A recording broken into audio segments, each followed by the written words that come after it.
The BLM is supposed to operate off of FLPMA, the Federal Land Policy Management Act, which is where you get the multiple use mandate, which makes recreation on public land possible. And basically a national monument proclamation replaces FLPMA as like the governing priority of how this land gets managed. And they just want every acre designated so that they can get away from some of that multiple use mandate that exists in FLPMA. And it's an end run around our political system, and it's an abuse of power, and it is the biggest risk right now. The folks in California were saying they think they might get some of these done by the end of November, and we possibly see some in December. Hey, this is Ben Burr from the BlueRibbon Coalition, and you are listening to the Trailhead podcast.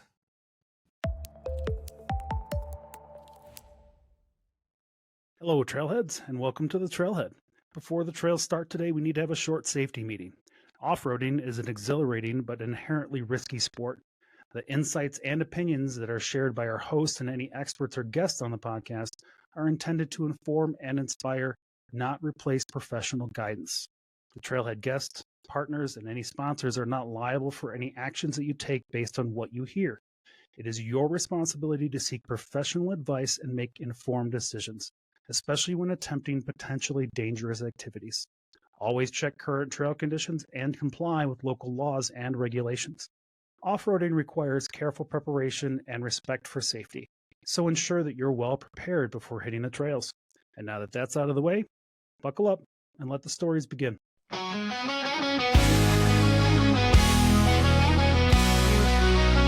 Rev it up, let it roar, feel the ground shake. Pedal down, dust flying, no time to waste. The trailhead's calling, engine power on a roll. This is where trails start and stories unfold.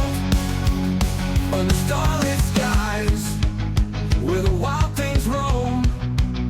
Every trail a journey, every Jeep a home. Meet at the trailhead, where the wild ones run. The dust kicks high and the day's not done. With the road wide open and the dirt in our soul. This is where trails start and our stories unfold.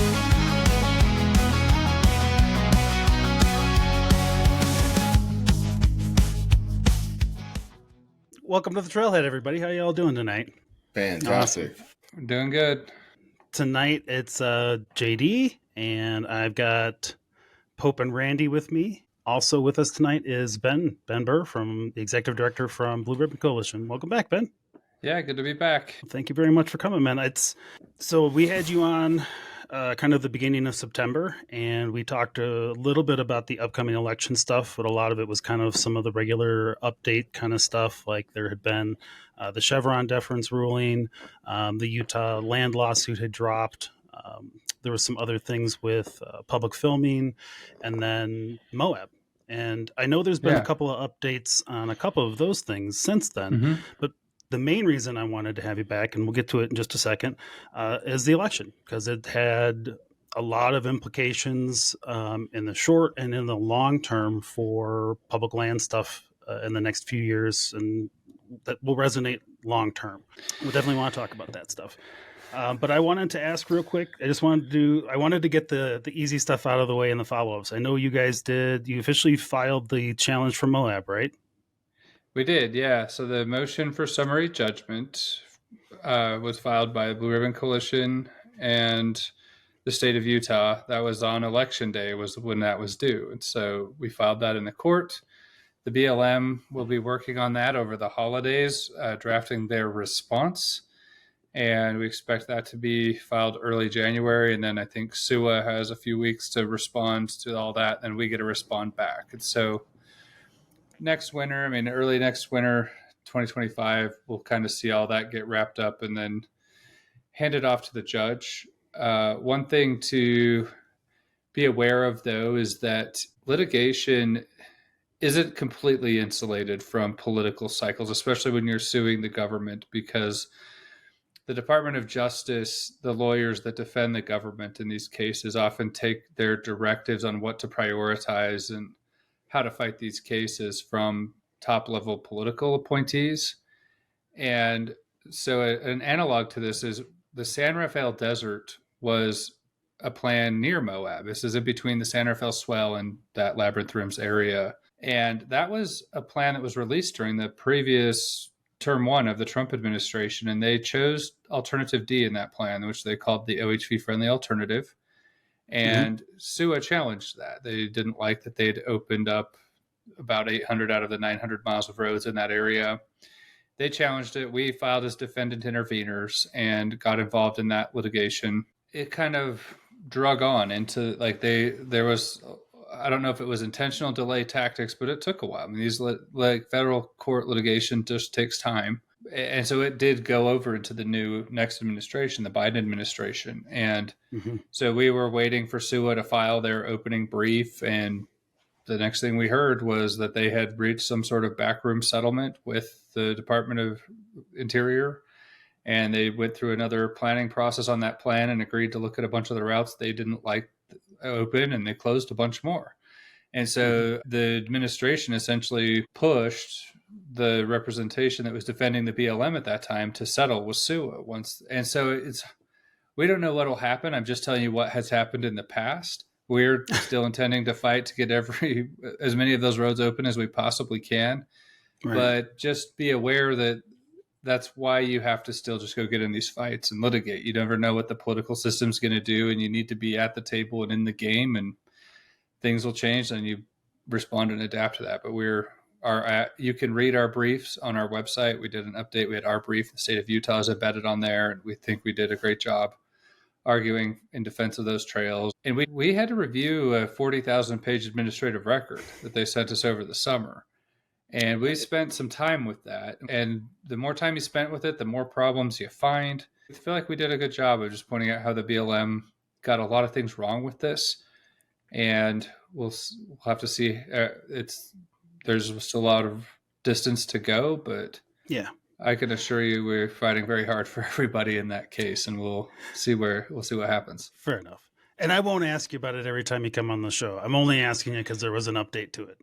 No, and people want to know, and I don't want people to, because lawsuits drag on so long, you don't want the perception to be, they came out swinging once it was announced and then it disappeared. It didn't. It got subsumed into the litigation process, which takes multiple years to resolve and expenditures of funds. It just is like, and that's why we need the support from the community. There's still a distance to go on these, and there could still be some additional bad decisions that we see in the coming weeks. We need to be prepared to fight those. Every time there's an update, I'd love to come tell your listeners about it because we're still fighting hard for it. Awesome. Well, we'll just try to make it more frequent so that there's not a Moab update every time you come on. Fair enough.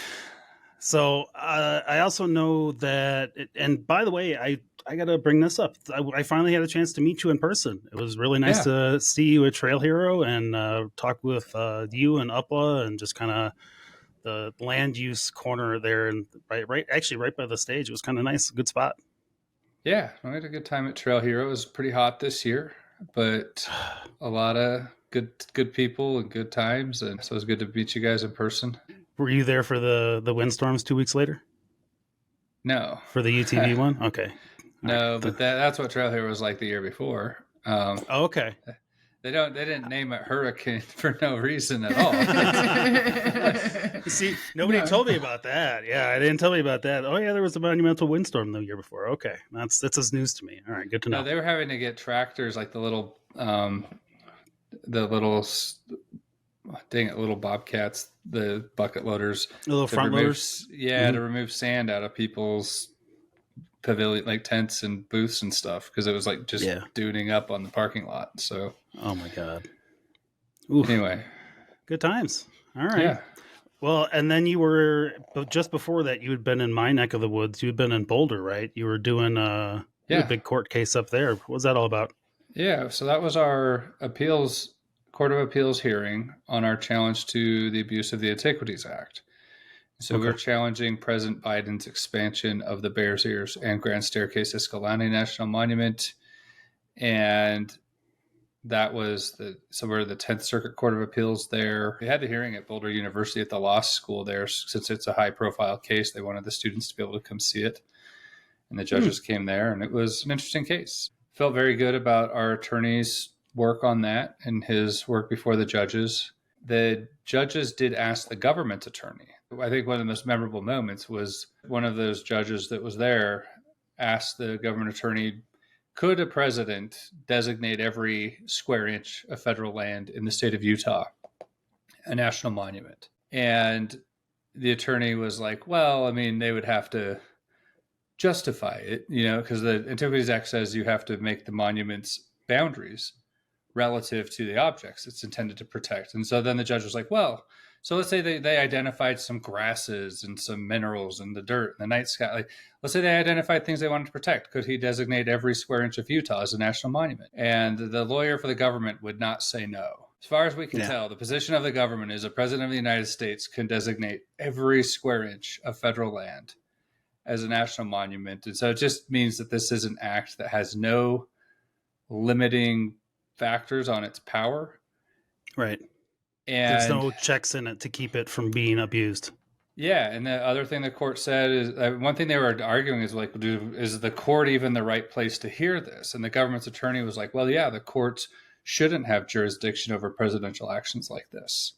They have sovereign immunity. And so you shouldn't be able to challenge the action of a president in the courts. And that was one of the things that got argued pretty extensively as well. And the judge is like, so there's just no check on this power. He's like, well, there's a political check. So just Congress. So it's odd to have created a form of federal power that is completely untouchable by the courts. And so one branch of our government is completely removed from being able to scrutinize the actions. And I don't think that's what the Constitution intends. And so it's asking some very interesting questions.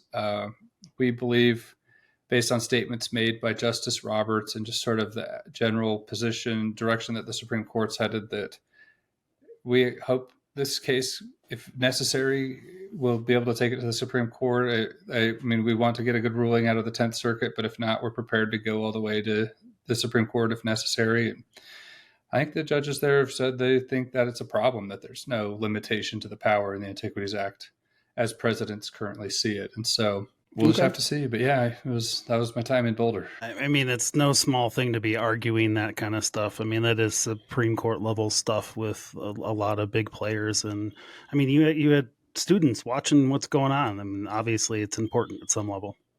Yeah, it would be a consequential case for sure if it gets to that level. It already still is, but we do think that the Antiquities Act merits a whole lot of scrutiny right now. It's been probably one of the most abused acts as far as presidents, just vastly increasing the scope of what it was intended to do. And so hopefully it gets reined in. All right. We can steer into the potentially uncomfortable political stuff, because I know for some people, we've discussed this on the show, it's sometimes politics finds you. And in this case, politics is very important in land use, especially when you take a look at the last 8 to 10 years as it relates as how politics and the different changing of powers has kind of changed the landscape of land use. Obviously, Donald Trump won in 2024, and he's got there's between now and January, which is kind of that period of time, which is, as we discussed, the lame duck period. It's the period where the outgoing president essentially he can get a lot done that he can just push through because he doesn't have to spend any political capital to do so, because he's going home. He doesn't have to worry about it. Presidents have typically used it to shove through last minute parts of their agenda, regardless of its questionable legality. And then after the inauguration, there will be what's kind of known as a first 100 days, which is kind of a political milestone thing, which we can talk about. And then, of course, the next 2 years, and then probably the 2 years after that. So, what's your top level thought about the election as a whole, as it relates to what we're doing here? Yeah. So first of all, I mean, BlueRibbon Coalition, they're a 501c3, so it's not like we really took positions on candidates or anything, but who gets elected to places just definitely does affect how the work we fight for gets done. And so we pay close attention to it. And we do have a known quantity here. I mean, Donald Trump has been a president before. We've worked with the administration he had during his first term. And I can honestly say that it was good to work with them. I mean, they were pretty friendly to keeping public lands open for outdoor recreation. We didn't really, I had my policy director count the actions we've been involved in just the last 2 years. It's 289 that we've made comments on. And so that Moab case, that was one. We've been involved in 289 federal actions in the last 2 years. That these affect about 20,000 miles of routes in total directly. And these 289 actions will affect how 130 million acres of public land get managed. They're all in various stages of the process. Some of them are completed and to the point of we have legal standing to challenge them. Some of them are still in process. And what we saw last time with the Trump administration, a lot of those things just got put back on the shelf. They weren't going to keep moving this forward.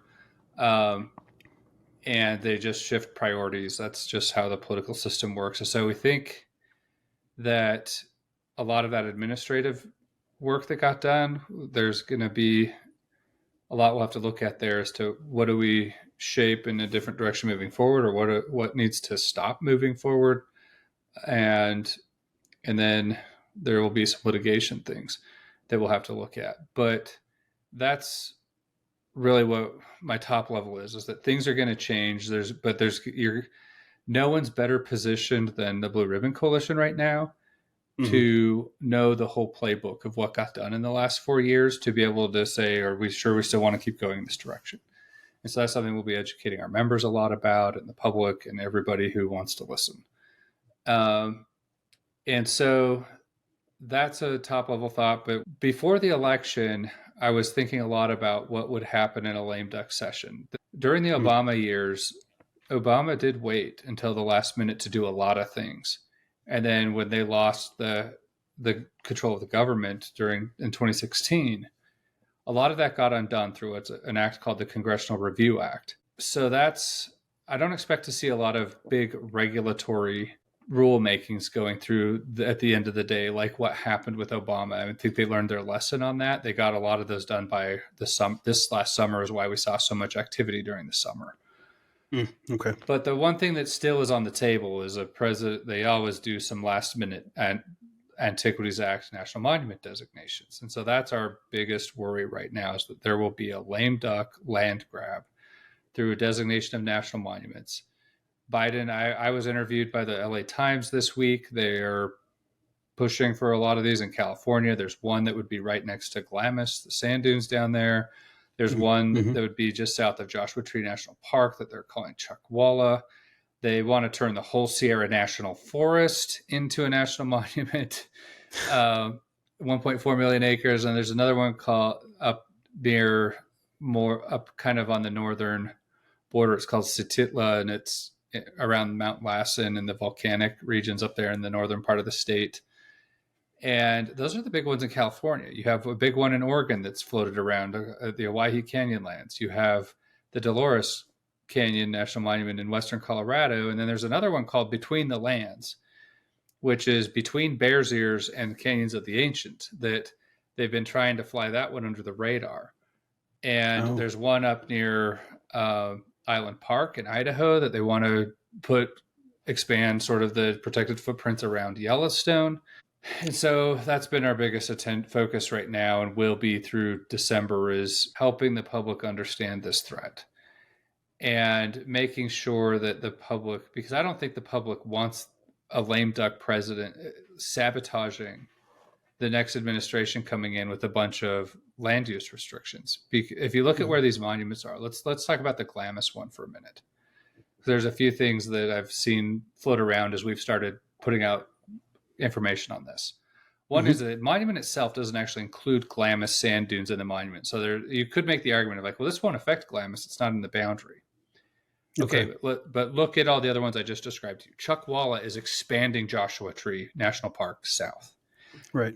Range of Light is filling in all of the Sierra National Forest in between Sequoia Kings Peak Kings Canyon National Park and Yosemite. They're trying to create a whole national park out of the Sierra. So they're filling in the gaps now. They already did these steps earlier.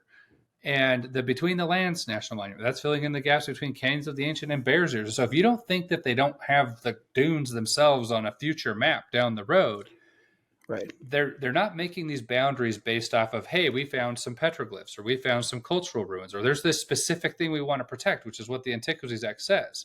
And then we're going to create a boundary around that. That's what the law says you're supposed to do. That's what we're arguing about in court.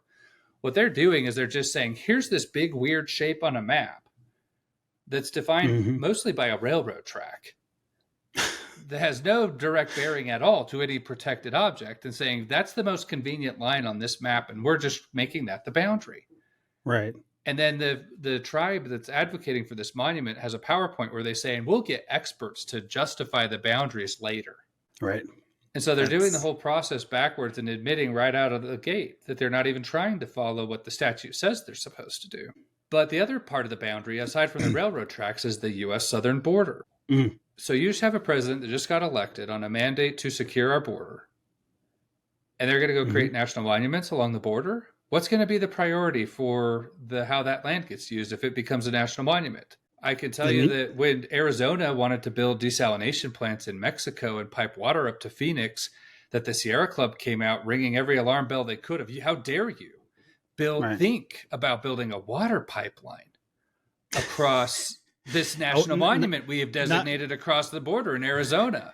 Not oil, water. A water pipeline. This would, because the monument protections take the top and only priority in a national monument. Border security, water infrastructure, anything else you might think is important to use your land for in the middle of the Western United States deserts. Backseat.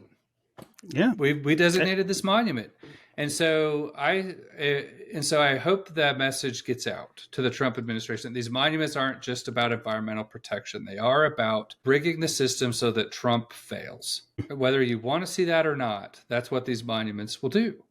They will create a national security risk because they're tying up all kinds of critical minerals and resources. I think once Elon Musk catches on to how many rare earth minerals get locked up by these national monuments, I mean, he knows how hard it is to secure the rare earth materials that are going into all the electric cars that were supposedly mandated to drive. Right. He's probably going to look at this and say, this isn't very efficient. Maybe we should rethink this whole thing. So it'll be interesting to see how hard they go after these things. But I think right now, I don't think unraveling the ambiguous powers of the Antiquities Act is the top item on the agenda in Congress right now, or even the next Congress. I mean, they have that's a crowded agenda backed by a crowded mandate from the voters. Right. The one thing that'll make the monument thing go to the top of the list is if Biden leaves us with a whole bunch of last minute ones.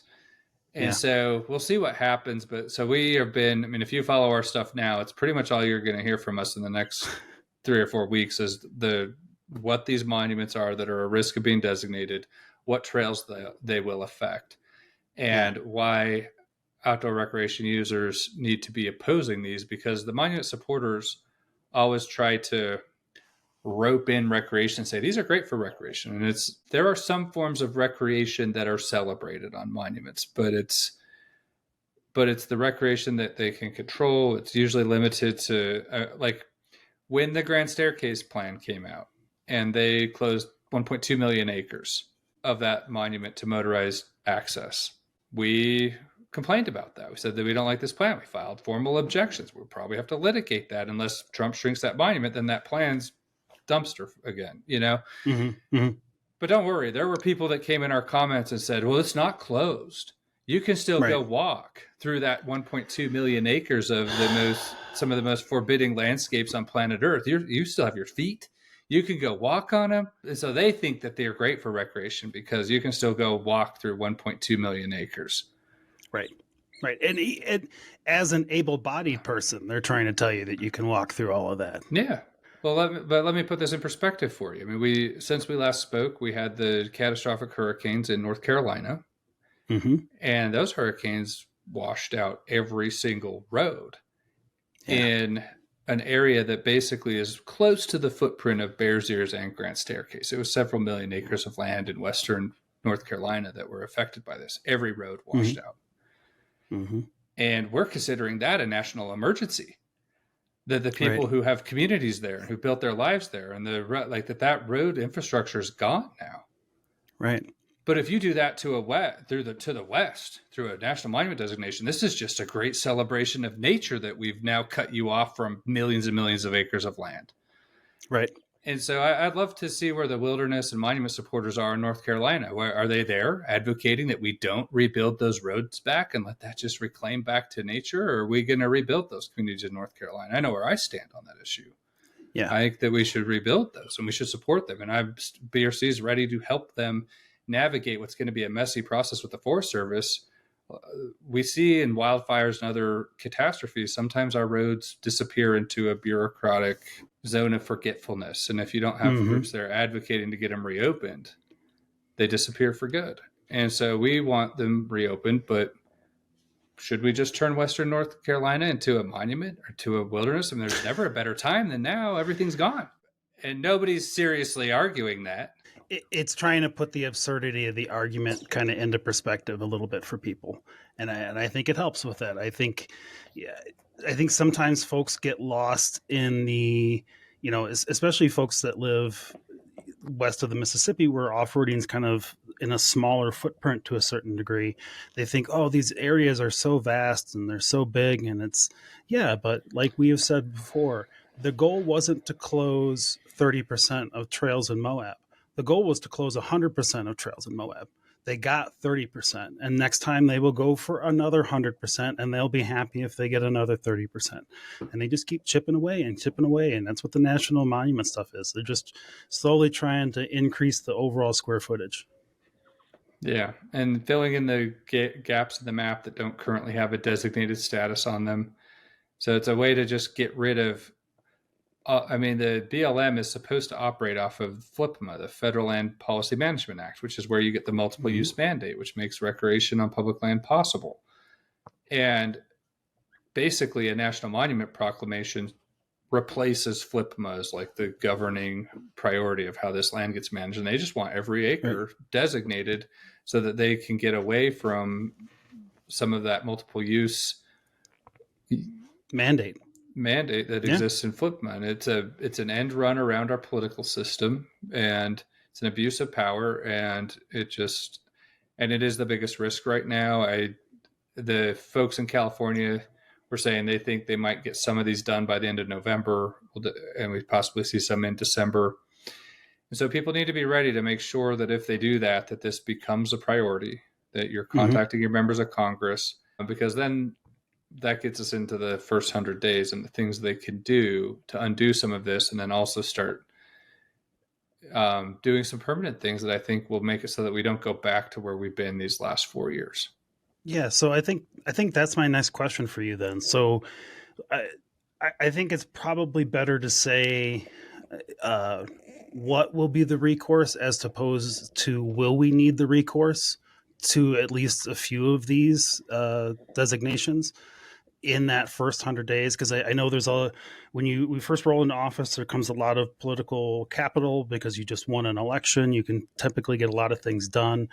He will be coming in controlling both Congress and the Senate, so he has more power to push his own agenda through. So is there kind of a recourse that might be happening there in that first 100 days?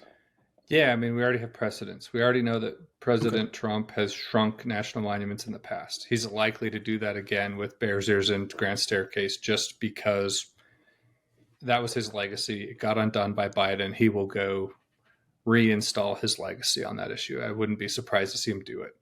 It would be interesting to see if he would go further than just shrinking a monument. If any of these new ones get designated, especially if there are ones down on like the border and they're really interfering with his ability to deliver on his promises and his agenda, maybe he rescinds one. And you'll have the environmentalists say, well, the Antiquities Act doesn't give him the power to do that. It's like, well, you're the ones who are arguing the Antiquities Act has no limits to its power. Well, you finally found one. Right. Right. And so the courts will argue that, and we'll see, but that'll still tell the management agencies what directions they're supposed to go. until the courts figure that out.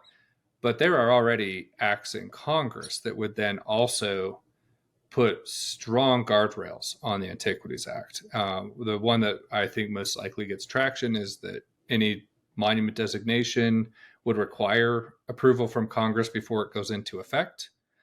I expect that that's a piece of legislation that could go into get to pass through in the first 100 days. There is this challenge of the Senate filibuster, right? You have to have 60 votes, and the Republicans didn't take that many seats in the Senate. And so there is a process called budget reconciliation. This is the one tool, like legislative vehicle that does pass with just a majority in both houses, which means it has to be tied to federal spending in some way. I wouldn't be surprised to see that Congress defund any new monuments. There'll just be no money for them. They won't be able to implement them. They would possibly defund some of the existing ones that have been very unpopular, like the ones in Utah. The Historic Roadways Protection Act that Senator Lee introduced after the Moab decision came out. I mean, that one would prevent any funds from being used to implement the travel plans in Utah, which could be important because we might see the San Rafael Swell Plan come out mid-December. Is that one a national bill, or is that just for local in Utah? The Historic Roadways Protection Act is just about these planning areas in Utah that are part of a legal settlement. But then Harriet Hagman has introduced a bill that would defund the Rock Springs, Wyoming plan. John Curtis introduced and passed a bill that would defund the BLM's landscape health and conservation rule. So you have, there's probably a dozen of these bills that defund some of these administrative actions and then restrict funds from being used on them for like 20 years or something. I mean, they basically cut off the money for any of this stuff. That's the stuff that can get passed with 50 votes. I think you'll see a lot of those bills just get reintroduced. They'll sail through both houses of Congress through that budget reconciliation process, and the Democrats won't have anything they can do to stop it, and that'll set the agenda for the next at least 4 years budget-wise. And so I think you'll see a lot of the Biden and that's always the danger of trying to enact your agenda through administrative action instead of legislative action. Yes, the legislature still could come in, use the power of the purse, and just gut everything you did. The Democrats get very reliant on that because their agenda isn't that popular to get passed through the legislature. It's controversial. But, so those are things I think will happen in the first 100 days. It's worth noting yesterday, I mean, I don't know when you'll post this, but yesterday, November 19th, so we're recording this on the 20th, Senator Lee was sworn in as the chair of the Energy and Natural Resources Committee in the United States Senate. So he's going to be carrying a lot of weight in that committee. And so bills that he's introduced, that there are several that we like. The Historic Roadways Protection Act. We like he's the one who introduced the Outdoor Americans with Disabilities Act. I think that becomes a top priority bill for him in that position. And so we want people to really learn about that bill and decide where they stand on it. But that would definitely... if that bill was in effect, there would be a lot more that these agencies would have to consider when they're doing these plans when it relates to disability access. That's something we think would be good for BRC members and for the public at large. And so that's one we'll be watching closely. There's a bill called the REINS Act, and this one would require that any big federal regulatory enterprise, like if it creates a certain amount of economic impact. So this BLM landscape health and conservation rule, or that natural asset company rule, where they're like, this is a $4 quadrillion market we're trying to create. As a rule that they just try to slide into like a separate bill unrelated to other stuff. Not even a bill. Stuff. This is a regulation. This isn't legislation. This is the agency just saying, hey, we're going to try this. And things like of that magnitude would have to get approval from Congress if the REINS Act were to go into effect. And it's been reported in a lot of places that that's a top legislative priority for President Trump this time around. Certainly that bill has a lot of support among Republicans in both houses of Congress. My guess is they'll try to find a way to pass that through the budget reconciliation process as well. And so I think a lot of what we saw in the last 4 years might be the last time we see some of those moves ever get played if this group is successful. Okay. And so those are the things we'd be watching in the first 100 days. And at the same time at BRC, we'll be also probably more focused on just the administrative things we've worked on, those 289 plans we've commented on. figuring out what the future of those are. And well, because all of those are gonna kind of come under a bit of a re-review, right? Like there's at some level, almost all of them are gonna come under a re-review.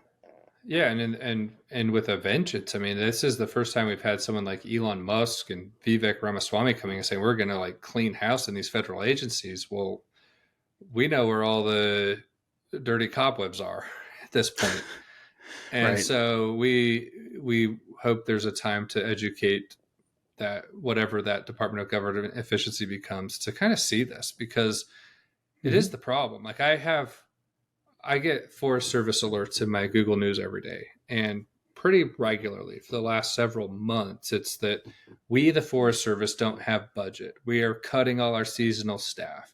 We're going to have to rely on volunteers to do our job. We don't have money. We're cutting positions. We can't hire new positions. We can't hire. We're short people. We don't have money. We, the Forest Service, no budget, no budget, no budget. Right.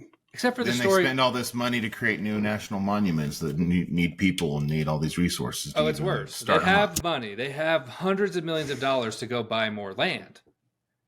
That every other story tells you they don't have the personnel and the resources to manage. But don't worry, there's dedicated mandatory spending allocated by Congress to go fund more land.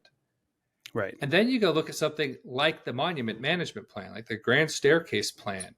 You go read the end credits on that thing.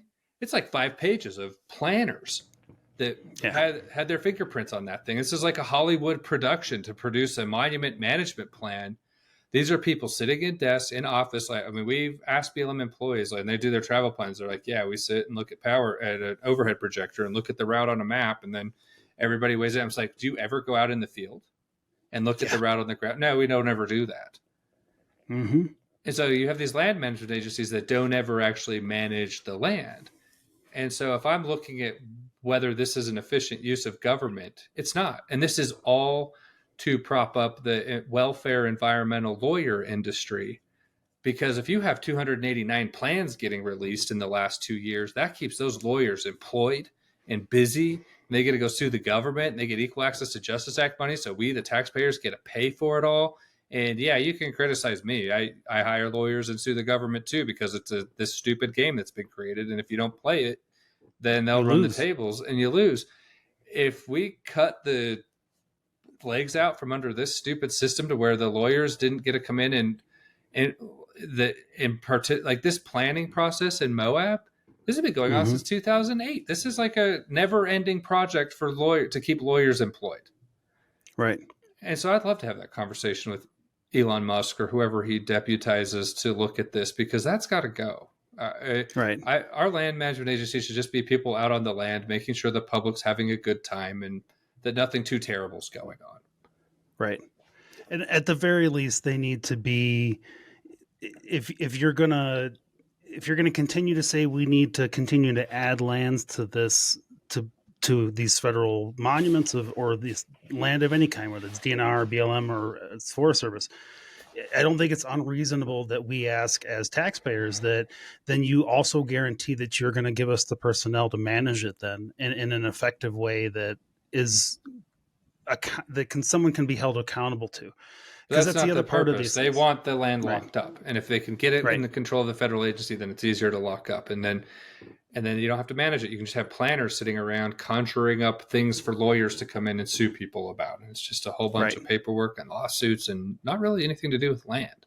I think my only concern about that is that, kind of politicians get into their politician camps, and they're always kind of trying to protect themselves. So I worry that at a legislative level, it's always going to be kind of hard to get them to take accountability for some of these things, because it's obvious through these actions that they're like, well, we don't want to make these decisions. We don't want to be responsible for going through the paperwork and making 40,000 page documents if they even need to exist. But we also don't want to be responsible for the decisions that come from those. So we're going to offload that to this management agency so that we can just say, well, they made the decision, not us as an elected leader. And even as a pretty liberal person, I find that not great. Well, that's regardless of what anybody thinks about that, the Supreme Court's had it up to here with that. Right. We saw the Chevron deference get overturned this summer, and we're now starting to see what the fallout of that is. Just last week, there was a decision released out of the DC Circuit Court of Appeals that was filed by the Audubon Society. Okay, so this is like an environmental group trying to force the agencies to put in place restrictive air tour, like helicopters and airplanes that do overflight tours over national parks, that they have to update their management plan. So this is like definitely in the wheelhouse of the work that BRC does, is looking at these kinds of recreation focused management plans. And neither side went in arguing anything about this, but the judges on that appeals court came in and said, hey, lawyers from the Audubon Society, you didn't say anything about this, and the helicopter people and the government, you guys also didn't say anything about this, but Loper Bright happened this summer, and you guys should know that we, the court, don't consider your regulations that you're using to implement NEPA, the National Environmental Protection Act, to be valid. That is Okay. like what I just said is like pretty massive thing for this court to come in and say that neither lawyer on any side of this came in saying, hey, we don't think these regulations are even valid. The Right. court airdropped that in. They're Oh. like, by the way that these regulations were created, the Congress never authorized the Center for, or it's the CEQ, Center for Environmental Quality, that's run out of the White House, is Okay. who developed the regulations for implementing NEPA. And they said CEQ wasn't delegated that authority by Congress. And so that means, like, if you can read their decision and kind of draw the conclusion that those 289 plans we commented on, all of them rely on the CEQ guidelines on NEPA. And this court is saying that is all invalid. All of that administrative work. I mean, I don't want to have to tell you that. I wouldn't want you to have to tell all those people that had spent all of that time and effort on those 289 comments had to say, well, now none of that necessarily matters. But I guess that's better than the alternative of having to keep fighting all of that. Well, but what the court's really saying is, Congress, enough. You guys tell them what to do. You Right. define this. Right. You didn't do that. And so so the Congress is going to have to get a lot more involved in the legislating, because the courts are going to just start shooting this stuff down. And so that gets me to, regardless of what happens as a result of this election, there's going to be a lot, the game will definitely change, and we're going to shift our priorities and our focus and our tactics at BRC. But one thing that is still constant is the opportunity for litigation right now.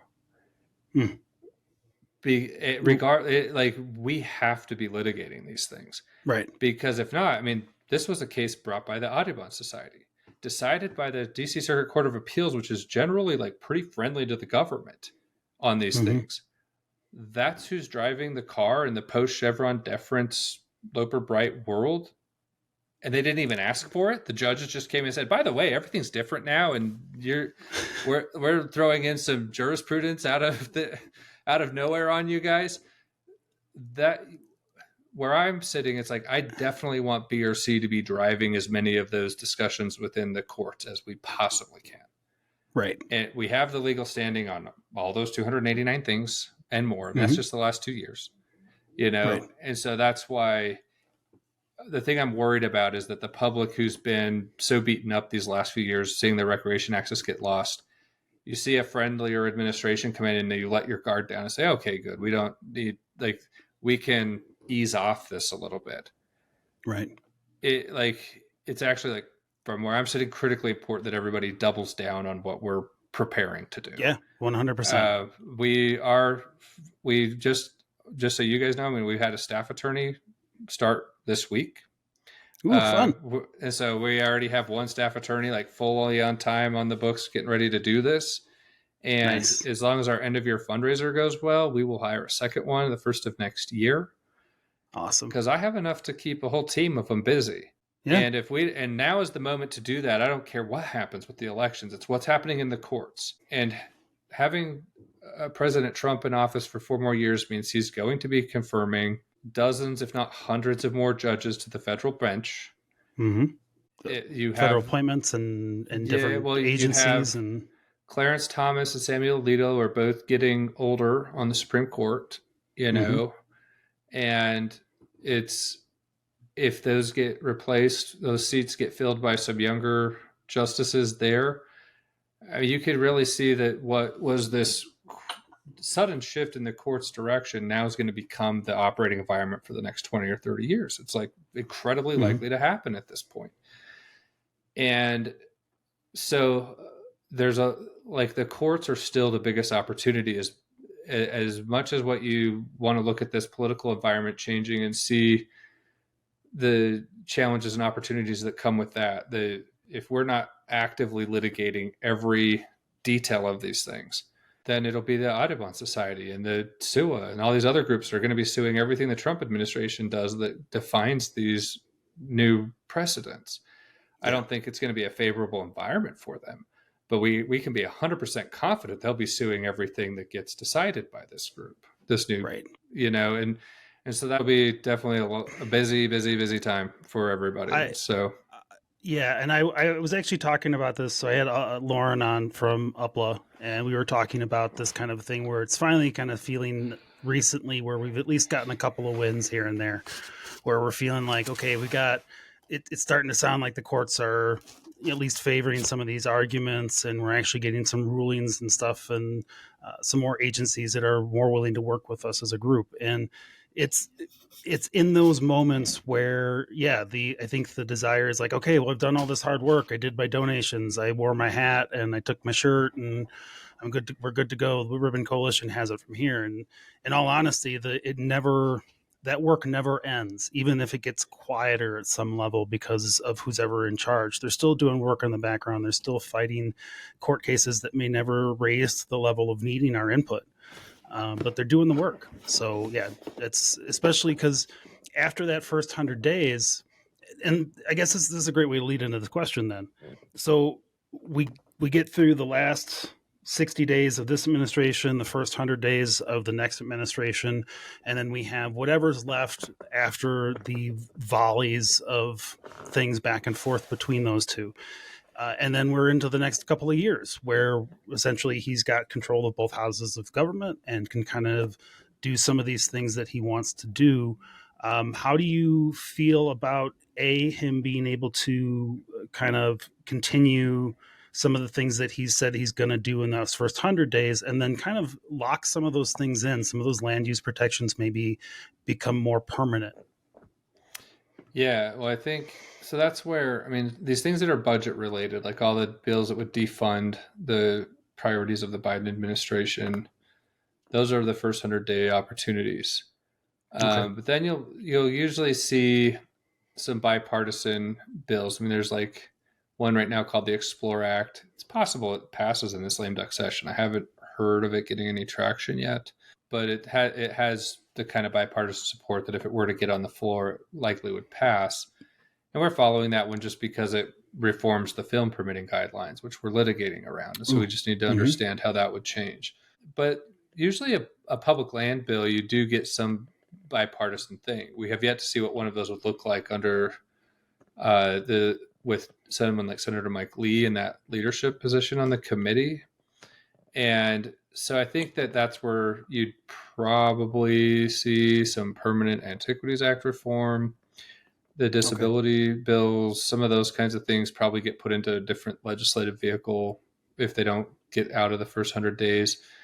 And so that's what we're thinking about, is like, what are like the pieces of legislation that could build more durable movements around those. And so for our end of year program and kind of to prepare for next year, while we're working pretty hard right now on what I call the grand reopening of our public lands.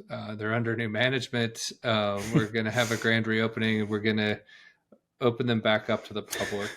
And it needs to be done in a way that we quickly reverse some of the damaging things that have been done, and then we find ways to make sure that those reversals are permanent, and we take the tools away that have been used to restrict us from our public lands. And so that's what I think the next 2 years looks like, is what are those more permanent tools that we could put in place. And I think it'll be good. I think that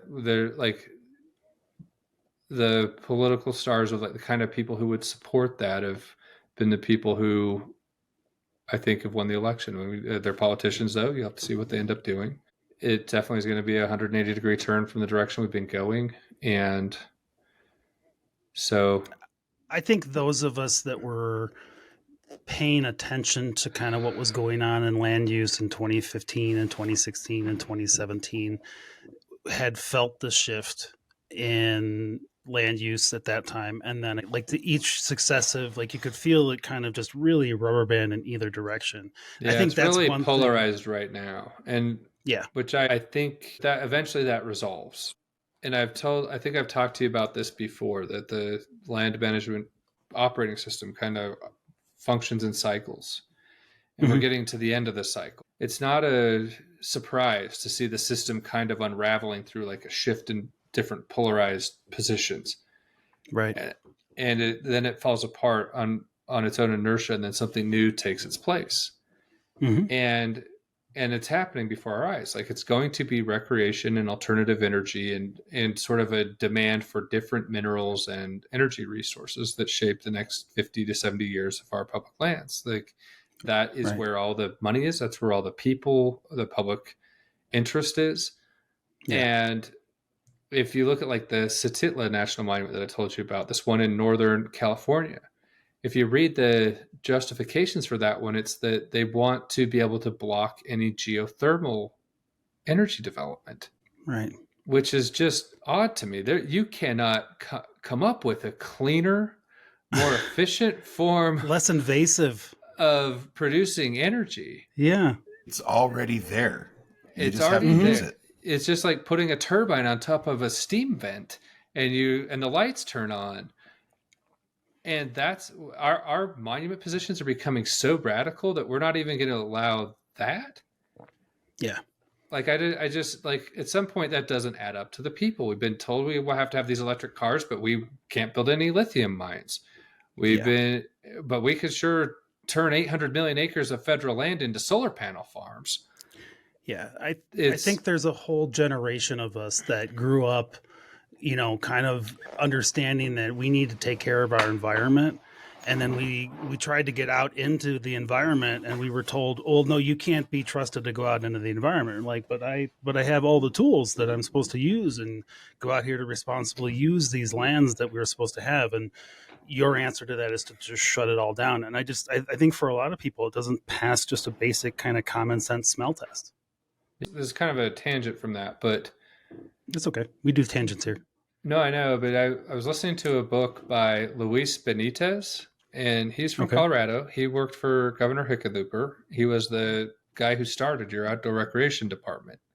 And he wrote a book called Higher Ground, How Outdoor Recreation Will Save the World.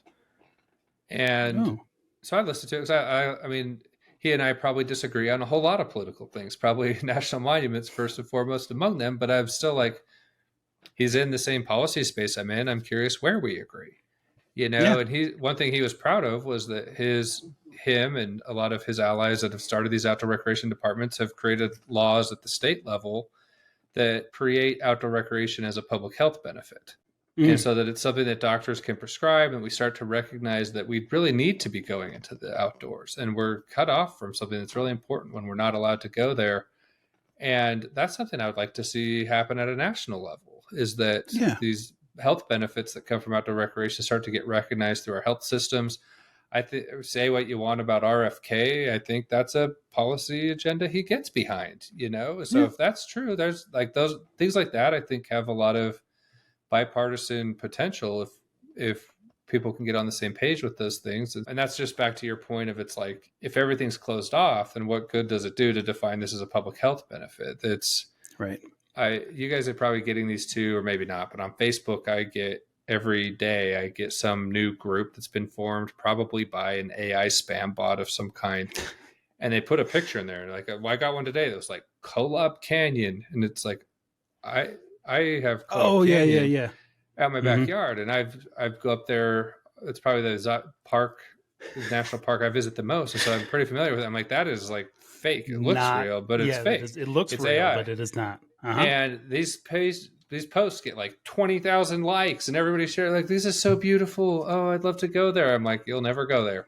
It doesn't exist. It's not real. Yeah. And so it's a new thing that's a thing.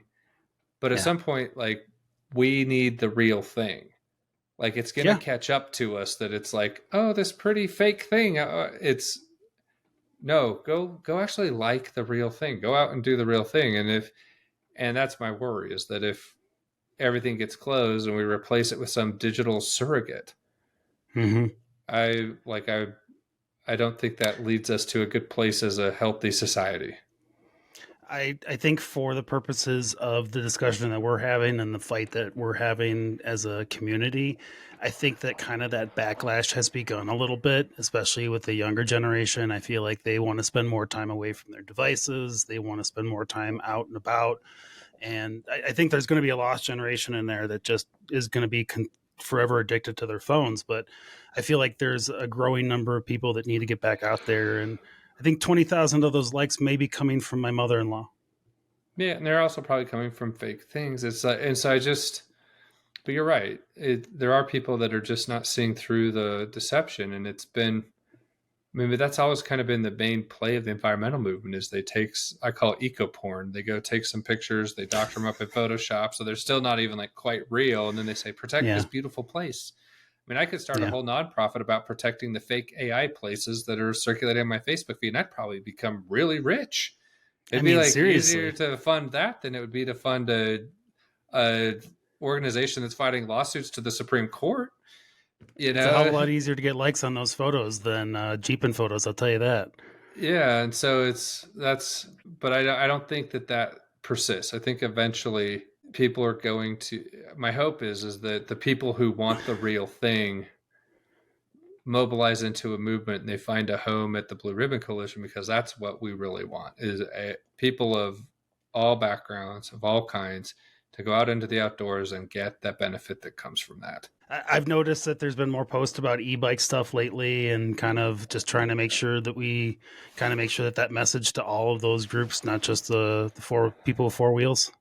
Yeah, I have an e-bike now because I wanted to try it out and see, and just because I always like kind of understanding the argument for a new user group from the perspective of being a user in that group, if I can. And it's one of those areas where whether you care about e-bikes or not, the policy position just doesn't make any sense. Yeah. They've studied it. The National Park Service, when Trump was in office the first time, David Bernhardt was just like, we're just going to allow these. They did a regulatory thing and just allowed them. And so instead of like studying this for 10 years, they're like, we think this is fine, just do it. And then when the Biden administration got in, they kind of reversed that. And they're like, no, we do need to study this more. And each agency now has a different policy on e-bikes. It's a mess. You don't know where you can go and where you can't go. And the Park Service did go study it through a planning process that we participated in. And their conclusion was no impact. We're just going to, every park manager can now allow e-bikes on any trail that allows a normal bike. And so they said the studies are conclusive. They just don't cause any additional impact than a normal bike does. Right. And then you have the Forest Service who's like, no, we still consider these motorized vehicles because technically they do have a motor in them. And so we have this pathological aversion to everything motorized because of how we've defined pieces of law arbitrarily, like the wilderness. Like, it makes no sense that they care so much in the about spirit of the law motor. At that point. But they dig in, and so now the Forest Service is like the most unenlightened agency on this, where they're just like, but we have some specific forests like Tahoe, the Teton Forest up around Jackson Hole. Those, they're starting to like kind of allow the e-bikes on a case-by-case basis. My guess is that's like one of the first things that changes in the Trump administration, that you get a blanket approval again. It's just like, just approve these. And we'll see. I mean, there will probably be some people that come sue him over that, because it was the Public Employees for Environmental Responsibility who forced the National Park Service to backtrack on that. And so they'll probably show up. And it's like a bunch of ex-agency staff. It formed a nonprofit to go sue the agencies to use their insider knowledge to do things like this, you know. And fun. And so we'll see, but it's like I support e-bike use because I can't come up with a reason not to. Yeah. That you can knock down every single argument. Well, they can go faster. People that are in really good shape can go pretty dang fast on a normal mountain bike. Yeah. Going downhill, I mean, I've used both, and I control my speed to be about the same. The one difference is I can go a little bit faster uphill, but people who are in good shape still could pass me. You know, and well, they're heavier. Okay, so are we gonna like put weight limits on who can ride a mountain bike on a trail because somebody that weighs 50 pounds more than me on a regular bike is causing the same weight impact onto the soil as you're still impacting the soil, right? And so how are you going to enforce weight limits? Are you going to just have a scale at the trailhead, and if people weigh too much, they don't get a bike on the public trail? Like, no, nobody would even come close to rationally arguing that. Oh, well, not rationally, but someone will argue it. Oh yeah. Well, they can go further. Yep. Well, that might mean people get stranded out in the outdoors and have to call in more search and rescue. Great. Yeah. Do you have any data to prove that? Right. Well, no, but theoretically it could happen. That could happen to a biker. It happens to hikers all the time. This isn't like specific to this user group. You don't like, there's nothing conclusive. And this is my point. Like the Park Service looked at all this in studies, and there is no definable, discernible impact. And so why are we even having this discussion?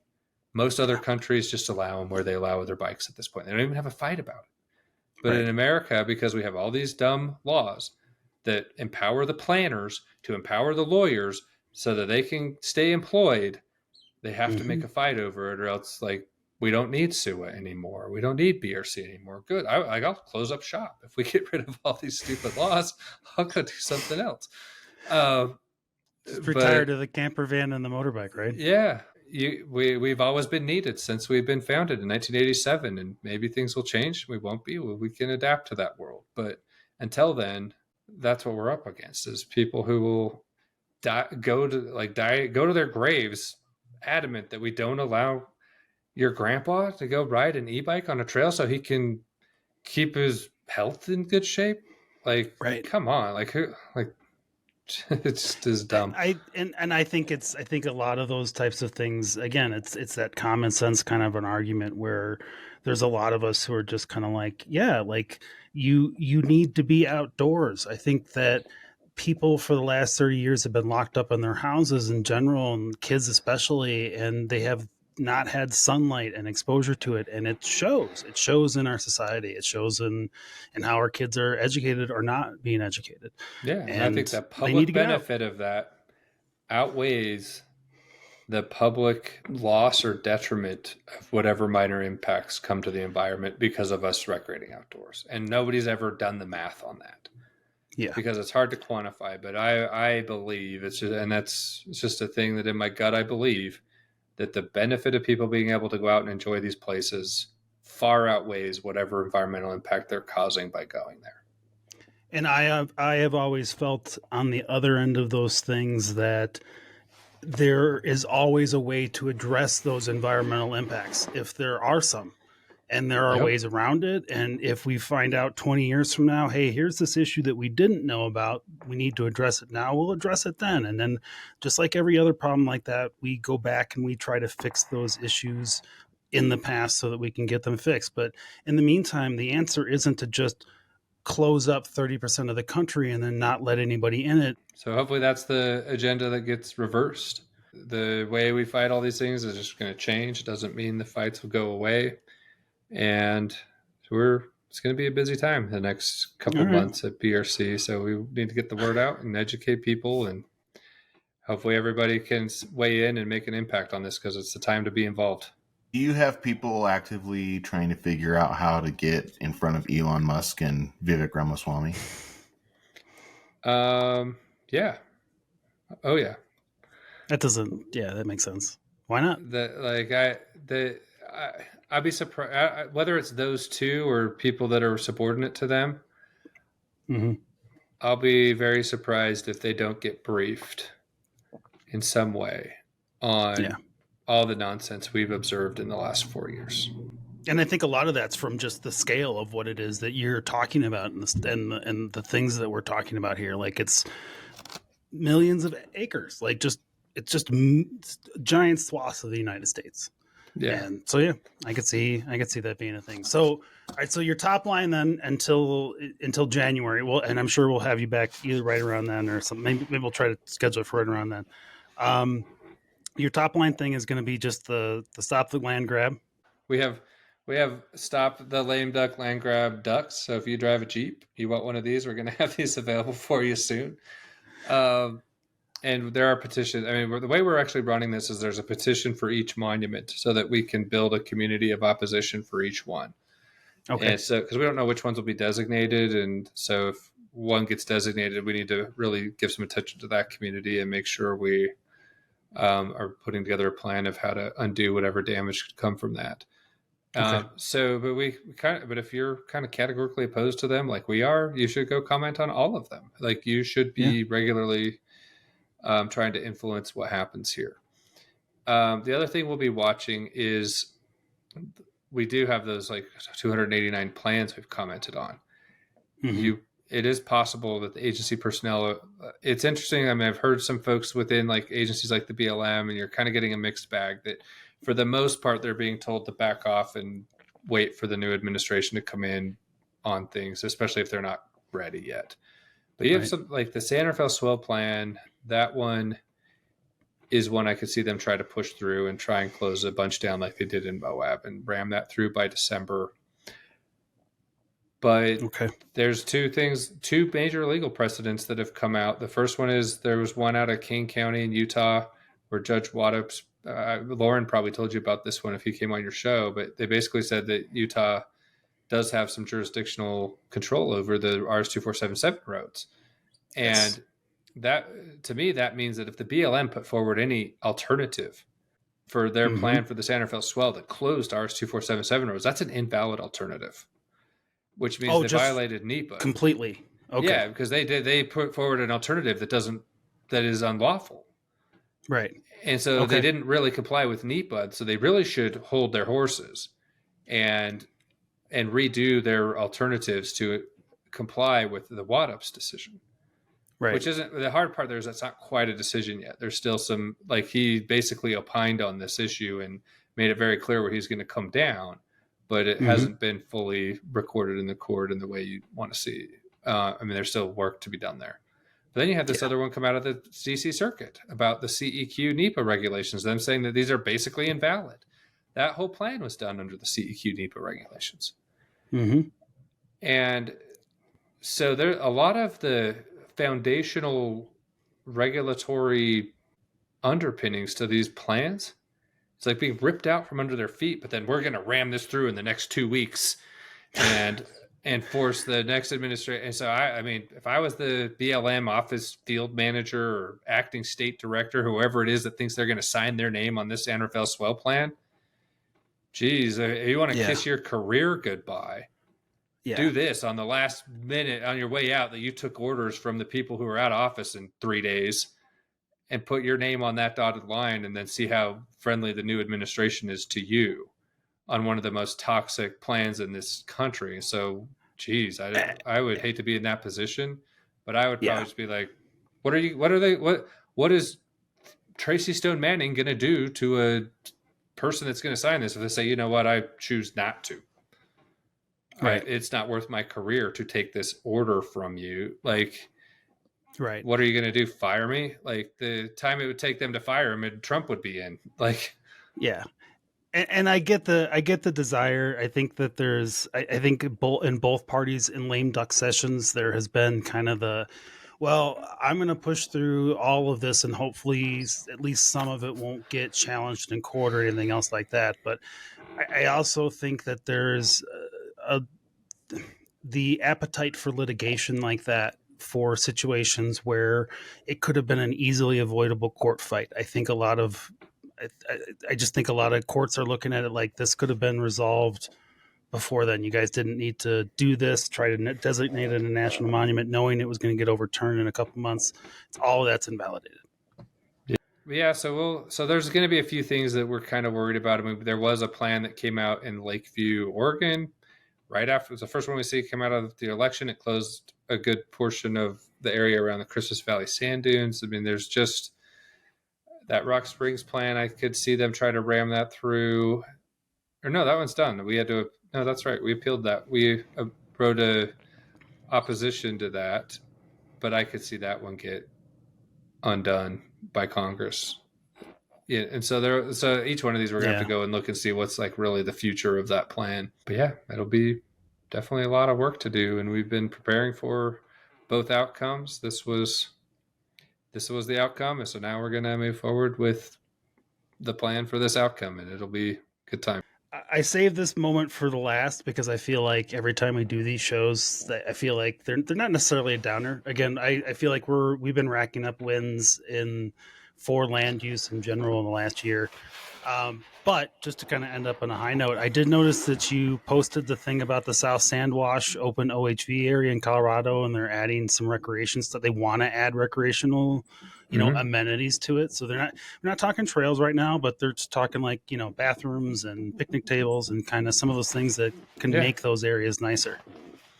Yep. No, there's been a handful of those. There was another similar one called the Aloha Trout Management. It was like in Oregon. I don't know why it's called Aloha, but another one where they were trying to establish some existing roads that just hadn't been recognized.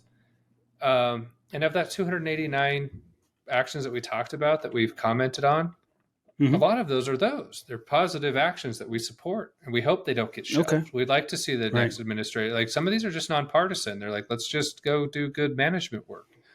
And so it's not like we're going to go and say, hey, here's 289 plans and just like stop them all. But it's like, here's the examples of things that are good that we support, that should move forward. Let's not put this one on the shelf. Let's complete it. And that's what we would like to see.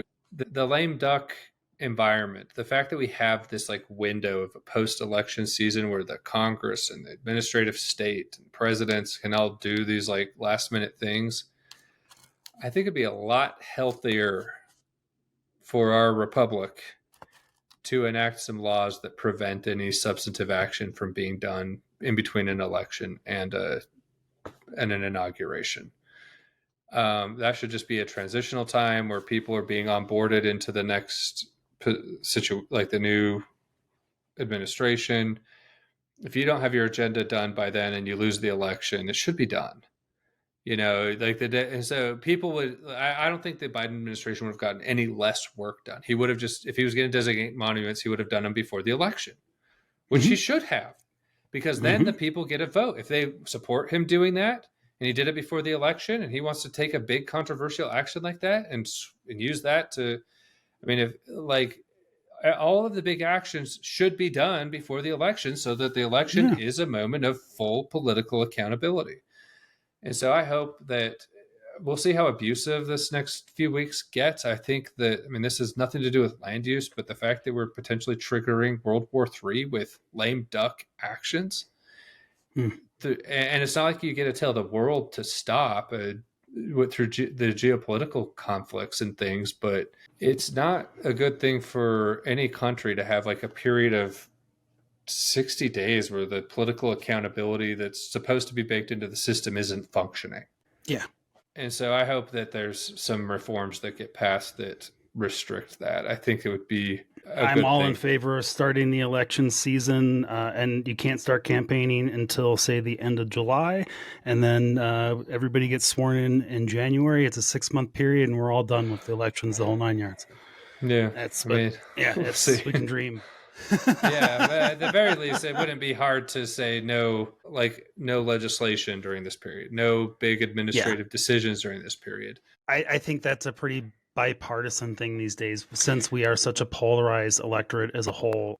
I think it is among the American people, but among the people who actually have that power, that's why I'm worried it'll never pass, is because you're asking somebody to vote away their power. Yeah, well, so it's hard to convince somebody of that, but it would be a better thing for the country. We could have a whole conversation about that offline and unrelated to the BRC. Yeah. All right. So last thoughts, anything else that we should get from you before we get out of here? I'm really excited to do the work we got teed up for next year. We're going to have some big things going on at the end of year fundraiser. We're going to have not the least of which are our no lame duck land grab ducks. I honestly think they're awesome. Yeah, get one. I know the duck thing isn't the coolest thing. How can you get those ducks? Are you going to hand them out at events, or are they online? Both. We'll have noLameDuckLandGrab.com is on the duck, and that's where we'll have like a place where you can donate, and we'll send you a couple of them so you can give them out, and we'll see how they do. But we're also completing a guidebook that will be focused on national monuments. And so it's not the Lost Trails guidebook. Well, it would be the trails we would lose if all of these lame duck monuments get passed. And if they do get passed, these would be the trails we'll have to fight for and help educate people what these monuments would impact. So we've kind of identified a whole bunch of trails. These aren't necessarily like the obscure trails like what you see in the Lost Trails guidebook, but they are ones that would be at risk by a whole bunch of new monument designations. And we hope to have that published sometime in December, like in time for holidays and end of year fundraising. And then we also have Rocky Mountain ATV MC has donated some dirt bikes. We're going to do a sweepstakes, but that will probably go all through the spring. But they're going to some awesome dirt bikes. That's all I'm going to tell you until we launch. But there will be a sweepstakes. There will be, I think UPLA is planning to do another matching fundraising drive. But I hope everybody will help out. Like I said, the litigation work isn't going to get done on itself. It's not self-executing. We are going to have to do it. And if we don't, other groups will. And they'll define these post-Chevron deference operating environment, and we won't. And so, we have to do this now. And so there's a lot of big things we have planned. And so I hope we have a successful end of year. I'm ready to just keep cranking through all the work we've been doing. I'm really proud of what we've done as an organization. And I think we still have like so much more ahead of us than behind us at this organization. If people just join up and support us and become part of it, I think there's a lot of good things that are coming. And I thank you guys for the work that you guys are doing. It's thankless at some level. Like we obviously thank you in this moment, but it is thankless at some level. Like it's 40,000 pages of documentation to read through just to do one comment, and to do then the page comment to respond to that. It's a giant uptaking. It's an uptaking for our 289 comments and to keep track of all these things. And it's so nice. It's really nice to have an organization like you guys that are actually just out there doing the work. And then it makes it a lot easier for us to go out there and continue to advocate for the trails, but not necessarily have to worry about trying to figure out the legal part of it. Like we trust you with that piece of it to figure out exactly how that needs to get fought at. So appreciate that. Yeah. Well, thank you. And we'll come back soon as things are going to move fast. No kidding. Any idea? So the last question for you then is the Lost Trails guidebook. Is going to be separate from this book then the third volume? So the third volume, we'll still call it a Lost Trails guidebook. But yeah, so it'll be a third volume and it'll be about these trails and the monuments. Okay. And are you still looking for sponsors on your website for that book? There will be sponsorship positions available for that one. And so if you guys want in on that, or if you have people that want to be part of it, and if anybody else out there in the off-road recreation world wants to be a sponsor of the guidebook, you basically get a full page ad. We print thousands of these, give them out in exchange for donations for people when people support us. And we give complimentary copies to the sponsors, so you can give them out to your customers and community. And so that's going to be happening fast. So if you want in on that, you better act quick. There you go. Awesome. All right. Yeah, I think I got one of the last versions of Volume 1. I tried very hard to get one because there's only a few left. And there might only still be a few left, but maybe 3 or 4 that I'm aware of in my position. So they're getting rare. Well, Ben, thank you very much. I really appreciate you coming on. I know it's obviously it's a busy time now, kind of post the election, and we knew kind of things were going to change one way or the other. There was going to be some sort of a movement, and it's interesting that it's this one. And what I will say to you out there listening is, like Ben said, don't let your foot off the gas. In this particular instance, this is one of those moments where we've got the momentum. I feel like we have people like engaged on these subjects and these issues, and it's the best time to get short and long-term changes made so that we don't have to have these monumental fights, no pun intended, every single time.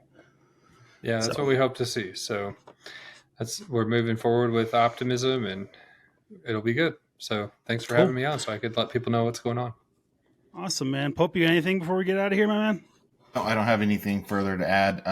What's the next event you're going to be at, Ben?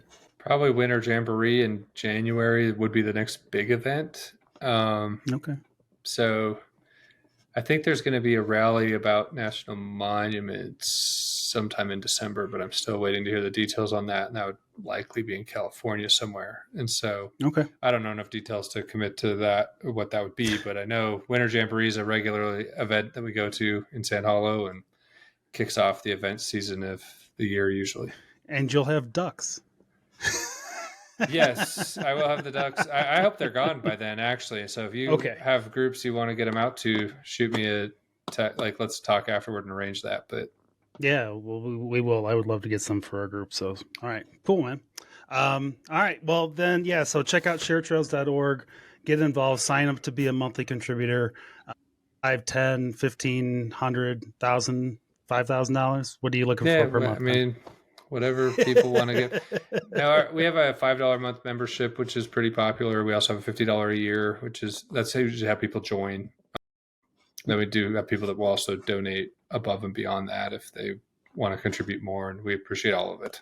Every little bit counts, man. Every little bit counts towards the end of this. All right, well, let's get you out of here, man. Thank you very much for this, and we will have you back. Probably we'll tentatively plan on January, unless something else happens in between time. Hopefully enjoy some of your holidays. Yeah, thanks for having me. Have a great night, and we'll see you guys next time with Trailhead.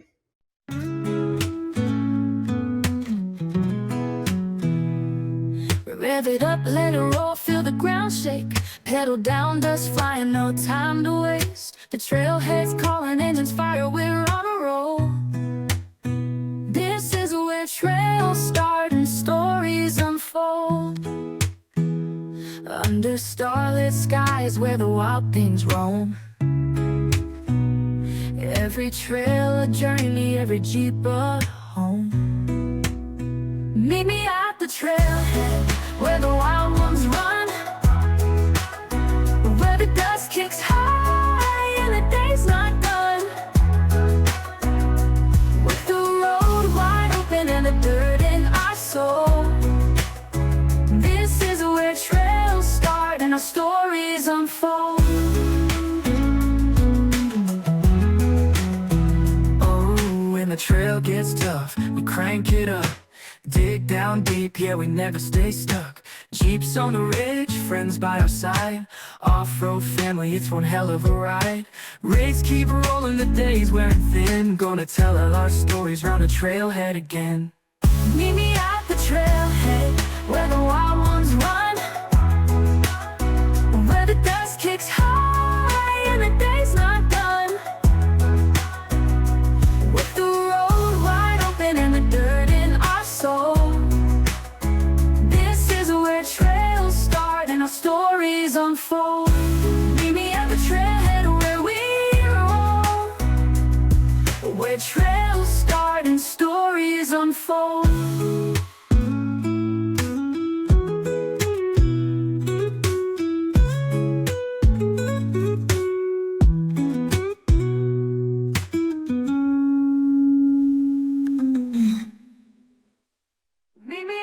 Trailhead where the wild ones run, where the dust kicks high and the day's not done, with the road wide open and the dirt in our soul.